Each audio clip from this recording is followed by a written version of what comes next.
Hello, investors. It's Don Vandenbord, Chief Investment Officer with Revere Asset Management. Today is Wednesday, June 26th, 5:02 p.m. Eastern Time, coming to you from St. Augustine Beach, Florida, with tonight's Revere Roundup Daily Market Insight video.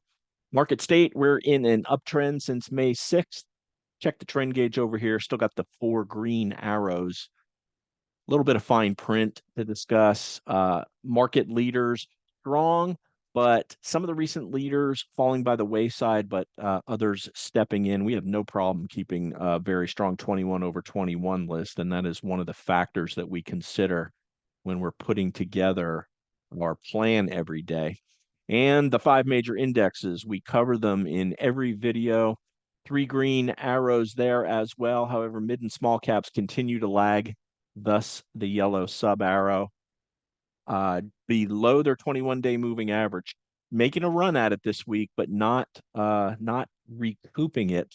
Same thing with the 50-day moving average. They're now bunched together, and the NASI, the Nasdaq McClellan Summation Index, is oversold, and we're looking for a hook up in that. That frequently corresponds with tailwinds from the market. So the setup is there for improvement with mid and small cap stocks. Just hasn't kicked in yet. And if you've been able to stay to cut your losses and to stick with what has been working, this has been a pretty good month. Long term, all five of the major indexes are still trending above their 200-day moving average. Market never gets into serious trouble unless you break there. That's where all bear markets throughout history have occurred. So what happened today? 6 days, day six now in a row of tight action. We had a breakout in the S&P above a resistance level 7 days ago, and now have traded inside that range. It's a tight range, less than 1%. For the last 6 days, markets can do one of three things: trend higher, trend lower, or go sideways, preparing for a trend move higher or lower. And that's what we're doing right now. Don't know which direction we're going to go in. We do have big inflation data coming out before the open on Friday. That could be a catalyst. And we're a few weeks away from earnings season kicking in.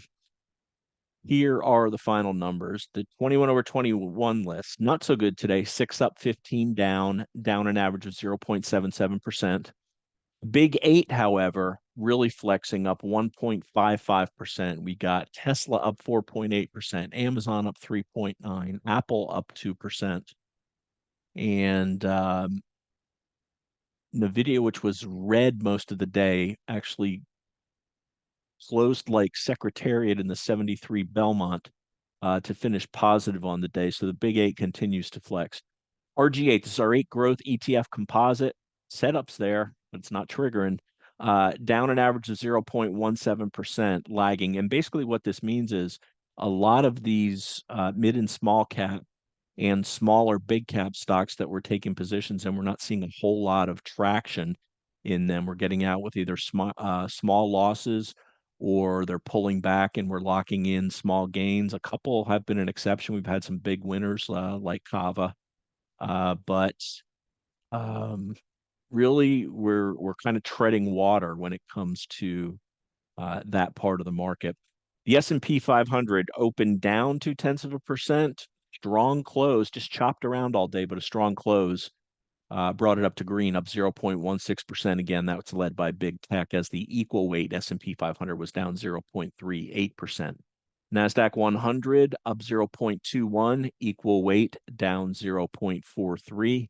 Dow just barely positive, mid caps down 1/3%. Russell 2000 small caps down 0.2. Global diversified 60/40 stock and bond down 0.22% as yields spiked today. Yields up means prices down. Our flagship GROTECTION portfolio basically flat on the day. Going to be up a little bit after hours, and I'll talk about an after hours buy that we made on earnings and explain why we had the confidence to buy in the hole. Let's get into it. We'll start off with the S&P 500. A 15-minute chart displays this quite well. Let's draw some lines. Here's the breakout level higher, 1 day tight, failed break higher on day 3. Draw the line here. This 54, 47-ish area, very key. This is where we broke above and we've tested it multiple times. The more you test something, the weaker it gets. So you really need to see us move up off of here. On the other side, this 5490-ish area, excluding the failed break above that on a gap last Thursday, and a failed move up into that level on Monday.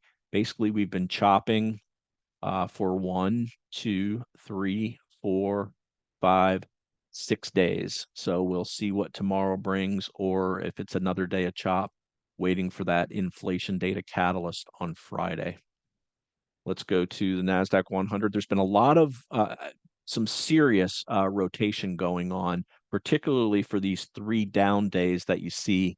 The NASDAQ tech, AI tech especially, was sold hard those 3 days, but the money didn't come out of the market. It just rotated into other sectors. So if you compare that NASDAQ 100 to the tight action of the S&P 500, you can see that all that happened was rotation. So you went from outperformance in the prior 2 weeks in tech to underperformance for a week, and now 2 up days bouncing back, reclaiming the ultra short term 8-day exponential moving average that we use. That 8-day exponential has contained this entire pullback on the S&P 500. You can see it's basically came within a hair of it for 3 straight days before moving off of it.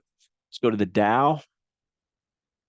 Relative weakness, bouncing at the 21-day moving average. Not a whole lot to discuss here. This has basically been in a range between 38,000 and 40,000 for almost 3 months now. On to what we still can't get going, but when they get going, boy, can they get going. Look at this move up from November to March for mid caps. And really all we've been doing is chopping around that area, but you can see how this triangle is starting to form. Higher lows, lower highs, but we can't get above and stay above the 21 and 50-day moving averages. We got 1 close above it on Monday, 2 back below it prior 2 day, the yesterday and today being Wednesday. A lot of people wait till Thursday morning to watch this video. So that's where we are with small caps. Let's go to the Russell 2000. Poked its head above the 50 and the 21. You can also draw that very same triangle here on there, consolidating. You'll break one way or another. So certainly a looser triangle than what we have been forming over the last 7 days on the S&P. But again, the inability to get above and stay above the 21 and 50-day moving averages, and some serious relative weakness as well. Although look how relative strength has at least net gone sideways over the last week and a half. So positive sign there as well. Those are the 5 major indexes. Let's go to the VIX. VIX continuing to reflect the tight action with a 12 handle, down 2.2% on the day. The US dollar, this certainly didn't help things today as the yen went to, I don't know if it's all-time or recent lows against the dollar. Dollar strength is a headwind for stocks and for precious metals, and you can see the dollar making a higher high here. That certainly doesn't help things. Speaking of precious metals, gold down 0.92%. This big move up on Friday or Thursday, giving back Friday, Monday, and Tuesday. Gold stocks don't look good either. Newmont came on our screens last week. That's now pulled back to the 50-day moving average. This is the strongest of them. And silver, strongest of the gold stocks, I should say. And silver, breaking the 50-day moving average, now down to the 26 level. Bitcoin, yeesh. Can't get anything going, but It'll be one of those, can we wear everybody out? Everybody here expecting a big breakout was disappointed. And um, there's a saying on Wall Street, they'll wear you out or scare you out. They could be just wearing some people out when they least expect it. That's when things break higher. Right now, we're just coming down to the bottom of this range, this 3220, very important to hold. Below there is the 30 breakout level from the initial day that all of these ETFs broke out of a classic cup and handle pattern from the day the spot ETF started to trade. On to bonds, BND, broad bond index, gap down, stayed in a tight range. TLT, the long bond, gap down into the 21-day moving average. Let's look at the yields. Price down means yield up 0.46%. TNX, the 10-year, yield up 0.38%. We're in a tight range here with yields. That's our inter-asset correlation. Let's get to the tail of the tape, and I'll hit the highlights here. Here's this tight range, 54.47 to 54.91. Just keep those two levels in mind. And you certainly want to see a break and sustained break above. Bulls do anyway. Bulls do not want to see a failed breakout and a move back down, because of the old "from failed moves come fast moves" saying on Wall Street, which is very true. So this is less than 1% wide, and that's what we're focused on. We don't make big predictions here. We just go level by level. And as long as we continue to go higher, we look for what's outperforming and focus our investments there. 17 days above the 8-day exponential moving average on the S&P, 18 days above the 21. Expectations remain positive. This nice sideways action, it means we're correcting through time and not through price on the S&P 500, as these we were seriously extended on the NASDAQ and the S&P, and we're mildly extended at this point. Sectors, cloud software up big today. This CLOU was up 0.53%. I noticed, and this has failed us before, but Datadog attempts to lead some of these rallies. It looked like it was going to lead one here, then it had a bad earnings report, but with a little bit of volume or consistent 4 days up now, breaking above this 120 level in the 50-day moving average. We're always looking for these green shoots. This may be one. Cloud software has been underperforming. SKYY is a cloud ETF, and this looks real good, but it's a bit misleading. It's loaded with the big cap tech names like Microsoft, Google, Meta, and a more traditional ETF like CLOU. That looks awful. But things go from awful to not so awful. And as they do, there are always leaders at the head of that charge. You don't need to wait till something gets into the top 20 industry groups. We'd rather see it go from the bottom to the middle and identify the leaders there. And if it works its way all the way up to the top, then the leaders will be racking up some pretty nice gains. IYT Transports on the back of FedEx's earnings. Here's FDX. Don't get excited. This was mostly cost cutting, not that massive 1% revenue growth that did it. But it is a breakout from a flat base, and it was up 15%, and it was on 680% above average volume. So these are nice earnings numbers.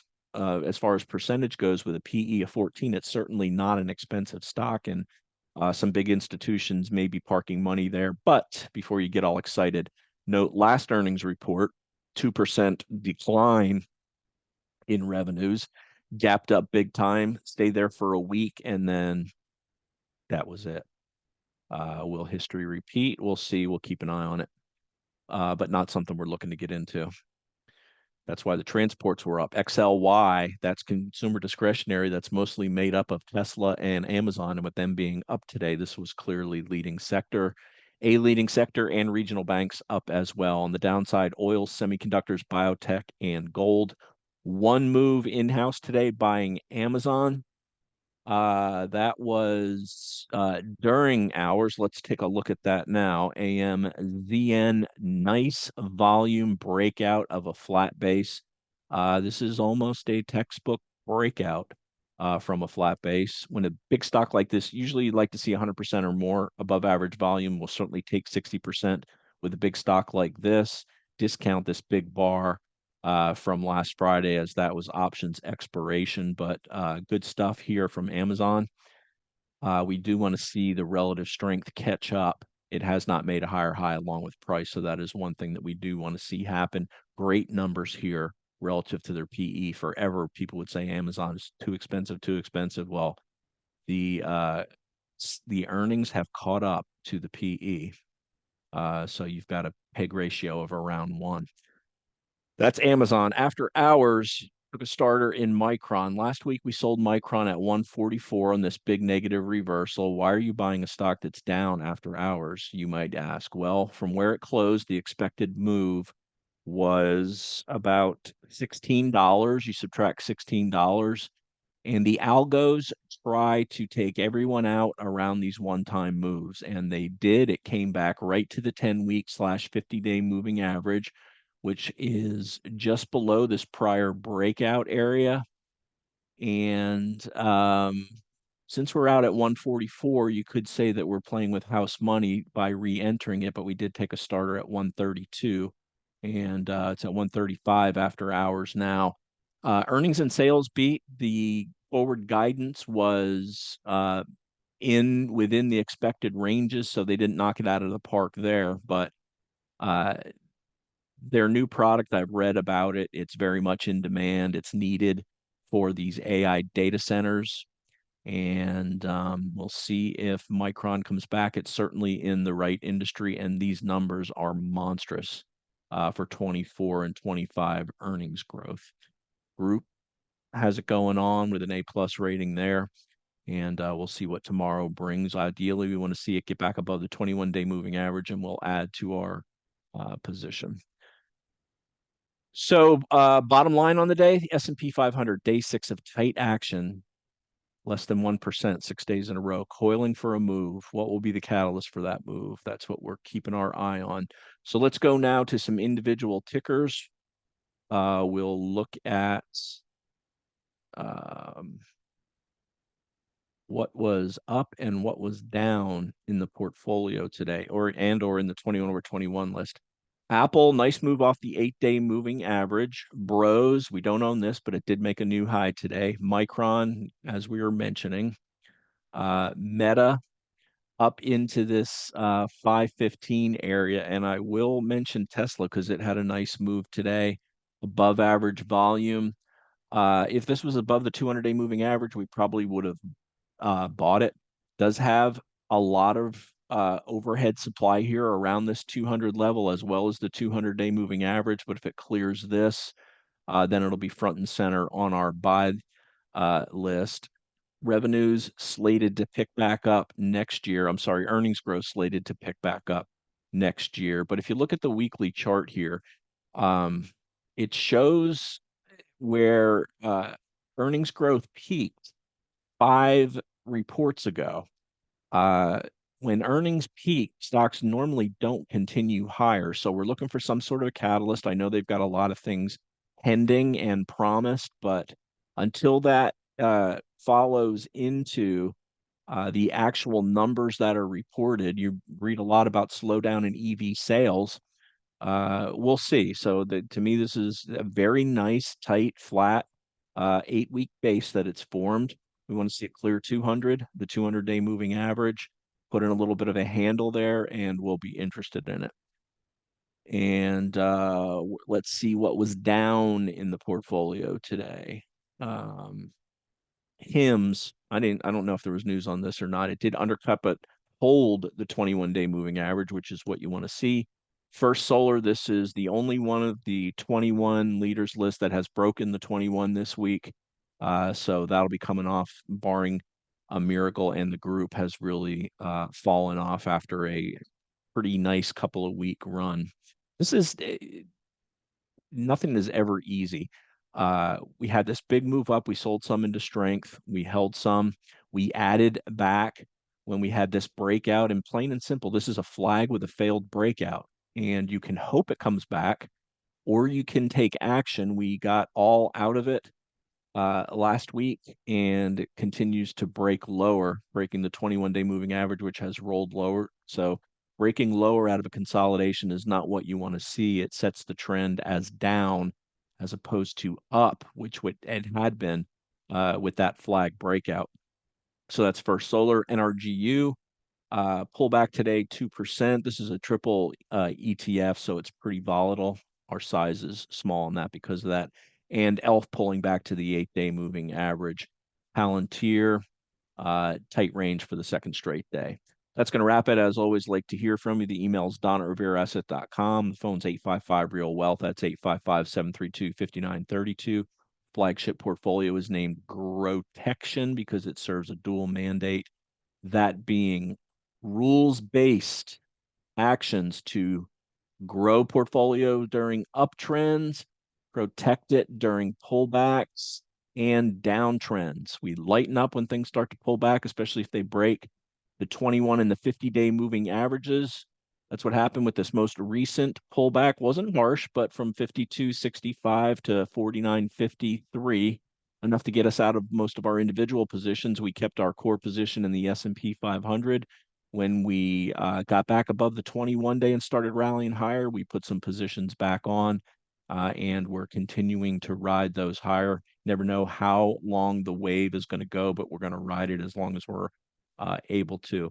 And with that, I'll wrap it up for Wednesday, June 26th. This is Don Vandenbord with Revere Asset Management, telling it like it is.